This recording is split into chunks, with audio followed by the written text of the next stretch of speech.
Welcome in XM YouTube channel. आज हमारा topic है मूविंग एवरेजेस के ऊपर। मूविंग एवरेजेस के अंदर जैसा कि आप सब दोस्त जानते हैं कि बहुत सारे कॉम्बिनेशंस आ सकते हैं, बहुत सारे कॉम्बिनेशंस डिज़ाइन किए जा सकते हैं और बहुत से लोग बहुत सारे कॉम्बिनेशंस में ट्रेड करते भी हैं और उनकी ट्रेड अच्छी भी जाती हैं। मूविंग एवरेजेस रिबन स्ट्रैटेजी की तरफ आगे बढ़ने से पहले मैं आपको ये बता दूं कि कोई भी स्ट्रैटेजी बुरी नहीं होती, कोई भी सिस्टम बुरा नहीं होता अगर आप उस सिस्टम को बेहतर तरीके से यूज करना जानते हो। अगर आपको ये पता है कि वो सिस्टम, वो स्ट्रैटेजी किस मार्केट कंडीशन में प्रॉफिट करेगा और किस मार्केट कंडीशन में लॉस करेगा, अगर आप ये चीज जानते हो तो आप किसी भी स्ट्रैटेजी से पैसा बना सकते हो। So moving average ribbon strategy मैं आपके लिए प्रेजेंट कर रहा हूँ। एक इस तरह की स्ट्रैटेजी है जिसके थ्रू आप दो काम ले सकते हो, दो फायदे उठा सकते हो। पहला फायदा कि आप ट्रेंड की अलाइनमेंट चेक कर सकते हो और दूसरा आप एंट्रीज भी तलाश कर सकते हो।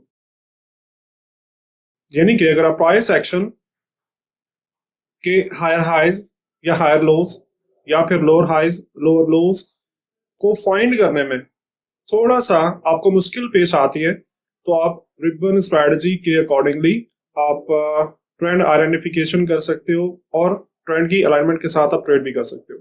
सो आगे बढ़ते हैं। आपके सामने एक इमेज नजर आ रहा है, इसमें तीन मूविंग एवरेजेस ऐड की गई हैं, 25, 50 और 200।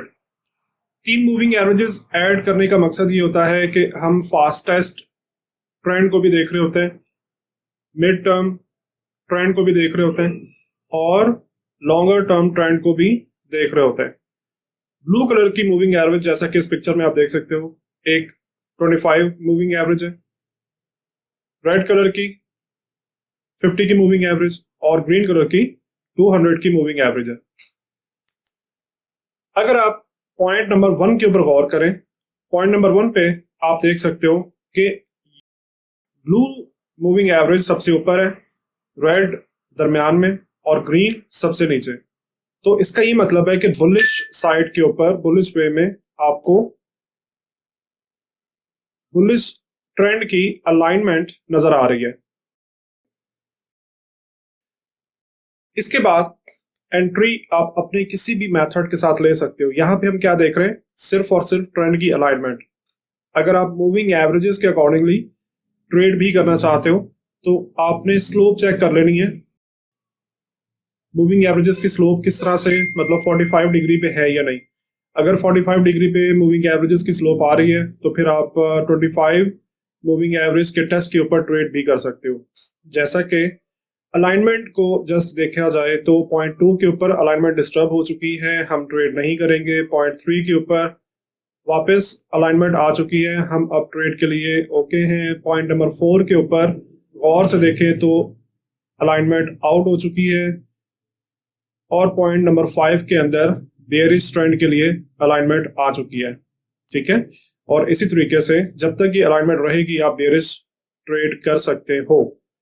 और पॉइंट नंबर 6 के ऊपर अगेन बुलिश वे में अलाइनमेंट आ रही है। तो रिबन स्ट्रैटेजी के अंदर बहुत सी कॉम्बिनेशंस इस्तेमाल हो सकते हैं। मैंने यहाँ पे 25, 50 और 200 का कॉम्बिनेशन यूज किया है, रिजल्ट आपके सामने है। इसमें जब भी मार्केट 25 या 50 की मूविंग एवरेज के ऊपर रीटेस्ट करेगी आप ट्रेड कर सकते हो, लेकिन अलाइनमेंट होना लाजमी है। उम्मीद है ये वीडियो आपको अच्छी लगी होगी। मिलते हैं नेक्स्ट वीडियो में। Thank you.